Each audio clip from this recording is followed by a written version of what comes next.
you remember how you held me then? Now you got me reaching out.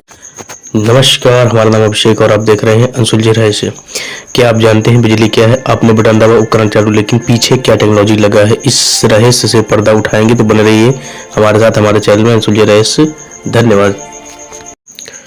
आज हम बात करेंगे बिजली यानी इलेक्ट्रिसिटी क्या होती है, हमारे घरों तक आसानी से पहुंच जाती है और इसके पीछे जो टेक्नोलॉजी लगी है उसके बारे में सोचने पर हम मजबूर हो जाते हैं कि क्या टेक्नोलॉजी लगी। लेकिन आज हम इस रहस्य से पर्दा उठाएंगे। तो इसके लिए सबसे सर्वप्रथम एक प्लांट की ज़रूरत होती है सरकार को, जो बहुत बड़ा प्लांट बनाती है। इसके बाद क्या होता है, उस पर ट्रैक बिछाया जाता है, रेलवे ट्रैक, जिसके द्वारा कोयला आ सके। फिर कोयलों को ट्रैक पे लाया जाता है ट्रेन के द्वारा, और इसके बाद उसी कोयलों को नीचे टैंक में गिराया जाता है, जो कन्वेयर बेल्ट द्वारा कोल यार्ड से कोयला उठाने के लिए बहुत बड़ी मशीन का प्रयोग किया जाता है, जो काफ़ी दूर तक चली जा सकती है। अब समझते हैं कन्वेयर बेल्ट। जो कन्वेयर बेल्ट होती है उसमें दो पट्टी होती है, जिसके द्वारा कोयला अंदर की तरफ जाता है, और इस कन्वेयर बेल्ट से एक होती क्रशर मशीन तक पहुंचाया जाता है, जिससे द्वारा अब क्रशर मशीन का काम क्या होता है, कोयले को थोड़ा थोड़ा तोड़ देती है, यानी उसके टुकड़े कर देती है। अब फिर कन्वेयर बेल्ट द्वारा इसे तो एक मशीन की तरफ और भेजा जाता है, जो इसको पल्वराइज करता है। पल्वराइज का मतलब होता है पाउडर बनाता है, ठीक है, यानी पाउडर की तरफ कन्वर्ट करता है, ठीक है। और इस पाउडर को बॉयलर में डाला जाता है। इस पाउडर को बॉयलर मशीन में डालते हैं और कोयला जलने लगता है। और जलने के बाद राख भी दो प्रकार की होती है, एक होती है बॉटम एस और एक होती है फ्लाई एस। बॉटम एस जो होती है उसका मतलब होता है भारी कण, ठीक है। तो वो क्या होती है, एक छन्नी की सहायता से नीचे चली जाती है, ठीक है। और जो फ्लाई एस होती है वो ऊपर उठने लगती है। इसके बाद जब कोयला को बॉयलर में जलाया जाता है तो एक होता है गर्म हवा प्रेशर की जाती है।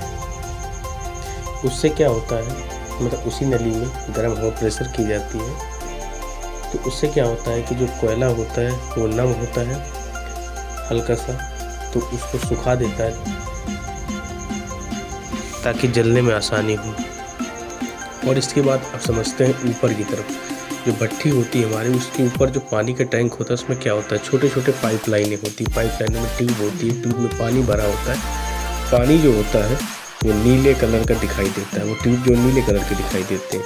और जब सुपर हीटेड किया जाता है, सुपर हीटेड करने के बाद वही पानी रेड कलर का दिखाई देता है, यानी लाल दिखाई देता है। तो क्या होता है, इसकी प्रक्रिया क्या होती है, सबसे पहले समझते हैं कि जो उसके अंदर टैंक में पानी आता है वो कैसे आता है। तो पानी जो होता है, तो उसी प्लांट में एक टैंक बना के रखा होता है नीचे से, वहाँ से पानी स्टोर होता है, वो पानी ऊपर की तरफ आता है। तो ये समझते हैं कि जो पानी ऊपर आता है तो इसमें से एक बड़ी अच्छी टेक्नोलॉजी लगाई गई है कि जो पानी ऊपर आ रहा है और इस पर स्टीम होने के बाद जो कुछ पानी बचता है वो दूसरी नली की सहायता से नीचे जाता है उसी टैंक में। तो क्या होता है कि जब इस टैंक से पानी लिया जाता है तो दोनों नलिकाओं को जोड़ दिया गया। उससे क्या फ़ायदा होता है कि जैसे जो पानी नीचे से ऊपर की तरफ जा रहा है ठंडा पानी, और ऊपर से नीचे की तरफ गर्म पानी आ रहा है, जो नीचे से ऊपर तरफ जा रहा है वो गर्म वाले पाइप के साथ आधा ठंडा हो जाता है, 50% ठंडा हो जाता है,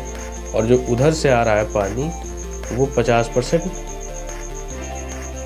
गर्म हो जाता है, ठीक है। जो इस तरफ से जाता है वो मतलब गर्म होता है, जो उस तरफ से आता है वो ठंडा हो जाता है। ये प्रक्रिया है।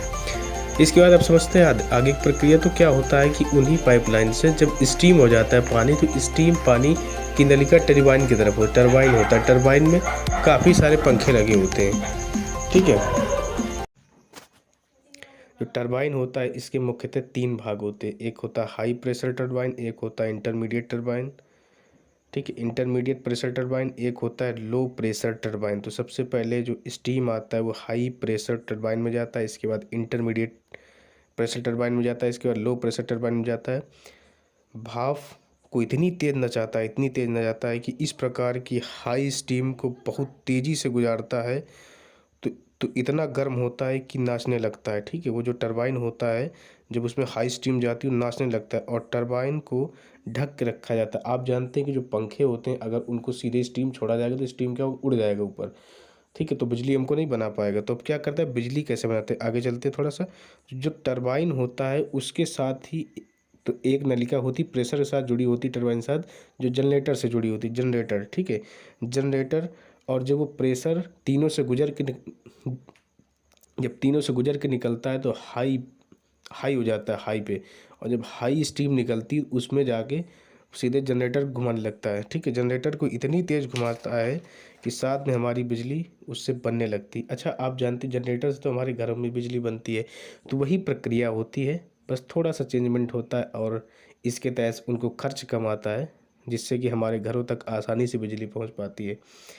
और एक चीज़ का विशेष ध्यान रखें कि वहाँ पे जो पावर प्लांट होता है वहाँ पे 1.5 मिलियन टन, ठीक है, तो कोयला पर टाइम इकट्ठा होता है। अगर उतना कोयला नहीं रखा जाएगा तो हमारे घरों तक बिजली कट जाएगी, ठीक है।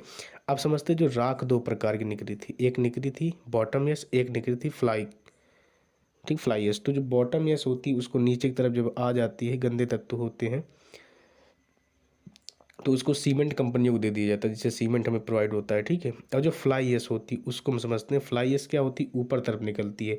तो चिमनी देखें, तो चिमनी को अगर हम चिमनी की तरफ उसको छोड़ते हैं तो होता क्या है कि जो चिमनी होती है वो पूरा ऐसे बाहर निकाल देगी, तो हमें प्रदूषण होगा, जिससे हमारे नाक में चिपकेगा, अंदर फेफड़ों में जाएगा, तो उससे बहुत समस्या होगी। इसलिए वहाँ पे एक मशीन लगाई जाती है जो उसको फिल्टर करती। उस मशीन का क्या नाम है, इलेक्ट्रोस्टैटिक। तो उस प्रदूषण को फिल्टर करने के लिए एक मशीन लगी होती है जिसको कहते हैं इलेक्ट्रोस्टैटिक प्रीप्रेसेंट। ये धूल नेगेटिव कण को अपने पास इकट्ठा कर लेता है, जिससे धुआं निकलने में ज़्यादा प्रदूषण नहीं होता है। धन्यवाद।